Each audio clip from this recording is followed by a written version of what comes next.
खानदान है।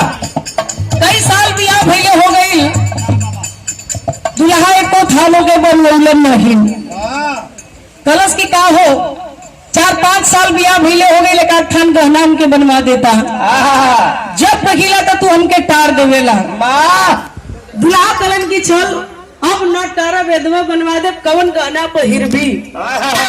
दुल्हनिया कलश की गहना पहिरो ज्यादा ना एक थान, लेकिन बनारस, इलाहाबाद, भदोही, चंदौली, आजमगढ़ का छोड़, मतलब उत्तर प्रदेश के बहरे जा, बिहारो छोड़ दा, एमपी छोड़ दा। कल अरे बड़ी घचाक मेरा रुपा भाई करे दुनिया बनारस बदे मरत है, तय बनारस के बहरे जाए तो थी। कलश की हाँ कहाँ का गाना पहिरत जानत हुआ का बतौलस।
साहब हमारे चैनल के कई कलाकारों का चैनल आप चलाते थे, यार भी रहा हमारे चैनल बटे, और नीतूराज म्यूजिक जो हमारे अनीस भाई चलाते थे, ये 500 रुपए का पुरस्कार दुल्हन के भाई है आप अनीस यादव जी, बहुत बहुत नमन हो।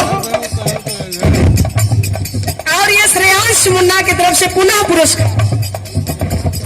अकेले महफिल में खाली श्रेयांश लौकत हूँ, क्या बात है मालिक, इतनी लंबी उम्र दे, इतनी लंबी उम्र दे कि जीवन के मोड़ पर, हर मोड़ पर तरक्की करे बाबू, माई बाप के सपना के साकार करे, कामयाबी कदम सुने कहना पड़ा।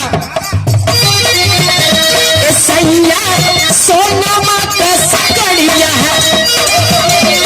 राजा, सोना माता सकड़िया, दिल्ली सकड़िया।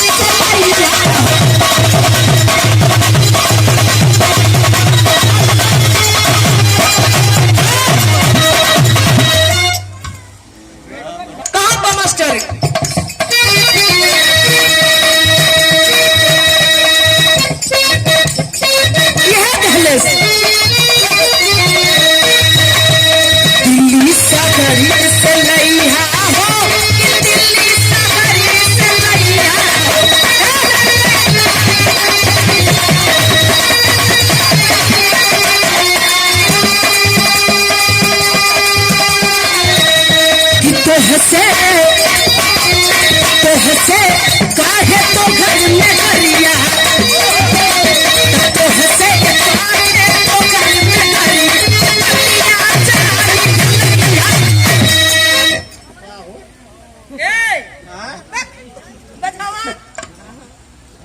ये कौन ब्रेक लगाओ तो अब यार, बहुत पहले छोड़ दे मन लगाए की।